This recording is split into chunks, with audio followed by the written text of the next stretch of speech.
성도 여러분 안녕하십니까? 지금 코로나19 시대에 우리의 일상이 깨어지면서 교회 안에서도 소모임이 금지가 되고 또 우리가 사회활동에도 많은 제약을 받아서 집에 있는 시간이 많습니다. 공동체 성경 읽기라고 하는 것이 참 우리에게 시대적으로 적절한 하나님이 주신 은혜라고 생각합니다.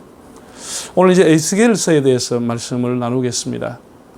우리가 성경 전체를 보면은 한 7가지의 무대가 등장한다라고 보시면 되겠습니다. 첫 번째 무대는 아브라함 시대 때 갈대아 우르에서 가나안으로 무대가 옮겨지게 됩니다. 두 번째 무대는 요셉과 야곱의 생존 때에 가나안 땅에서 애굽이라고 하는 곳으로 무대가 옮겨지게 됩니다. 세 번째는 모세 시대 때 애굽에서 광야라고 하는 곳으로 무대가 옮겨지게 됩니다. 네 번째는 여호수아 시대입니다. 여호수아 시대 때는 광야에서 다시 가나안 땅이라고 하는 곳으로 무대가 다시 돌아오게 됩니다. 다섯 번째는 오늘 이제 본문에 해당하는 에스겔서가 해당하는 분야입니다. 예루살렘에서 바벨론 페르시아로 무대가 옮겨지게 됩니다.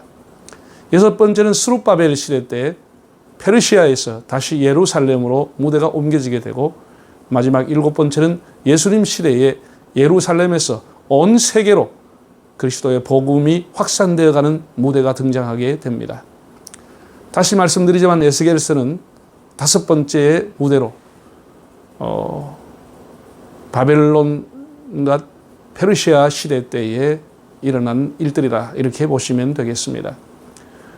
에스겔과 다니엘은 포로로 끌려가서 예언했던 사람들입니다. 바벨론의 느부갓네살이 유다를 3번에 걸쳐서 침공하게 되는데 1차 침공이 주전 605년에 있었고 이때 다니엘이 포로로 끌려갔습니다. 두 번째 예루살렘을 포위하고 침공했을 때가 주전 597년인데 이때 왕이었던 여호야긴과 귀족들과 한 10,000명과 함께 에스겔도 포로로 끌려가게 됩니다. 그로부터 이제 포로로 끌려간 지 11년 후에 에스겔은 자기 조국 유대가 완전 패망하게 된다는 소식을 듣게 됩니다. 그는 25살에 제사장 가문의 아들로 태어나서 바벨론으로 끌려가게 되고 바벨론으로 간 지 5년 후에 30살이 될 때에 아주 젊은 나이에 이제는 제사장이 아니라 하나님의 선지자로서 활동을 하게 됩니다. 그의 이름의 뜻은 하나님께서 강하게 하신다라고 하는 뜻입니다. 그는 유대 역사상 가장 어두웠던 절망이었던 바벨론 페르시아 포로 기간에 유대인들과 함께하면서 하나님이 그들과 여전히 함께하시며 강하게 하신다고 하는 메시지를 이름을 통해서 전해주고 있습니다. 에스겔서는 유일하게 책 전체가 1인칭으로 기록된 예언서입니다. 그의 개인적인 관점도 들여다볼 수 있는 장점이 있습니다. 에스겔서만큼 연대 기록이 아주 명확하게 기록되어 있는 책이 없습니다. 13번에 걸쳐서 그 날짜와 연대를 기록하고 주전 593년에 첫 번째 말씀을 선포하고 주전 570년에 마지막 예언을 했다라고 하는 것을 29장 17절에 기록해 놓았습니다. 에스겔서는 주전 586년에 바벨론이 완전히 패망하는 것을 기점으로 메시지가 달라지게 됩니다.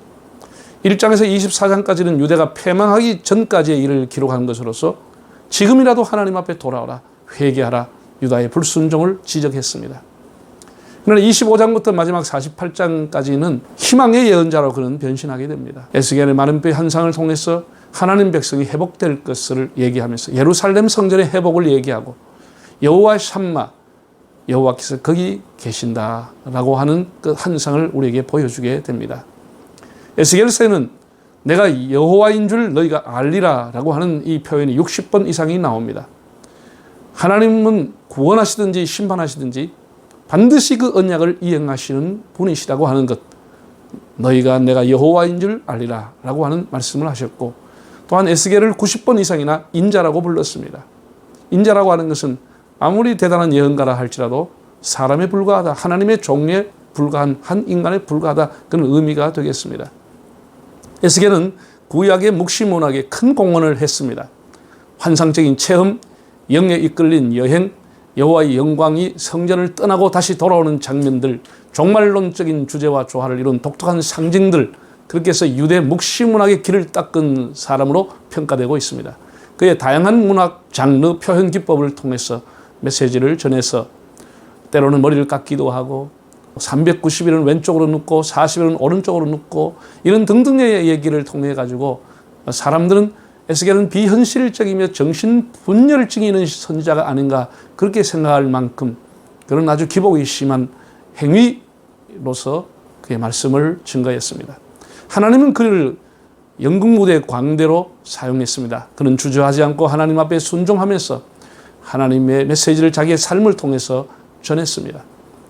신약성경에 직간접으로 에스겔서가 60번 이상 인용이 되고 대부분 계시록에서 발견이 됩니다.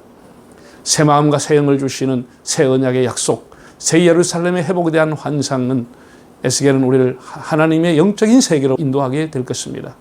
여러분이 지금 코로나로 인해서 인생이 좀 절망적이고 힘든 부분이 있다고 하면 에스겔을 통해서 본 비전을 다시 보면서 하나님이 우리를 강하게 하시는 것을 깨닫고 에스겔의 회복의 환상을 통해서 용기와 힘을 얻을 수 있기를 바랍니다.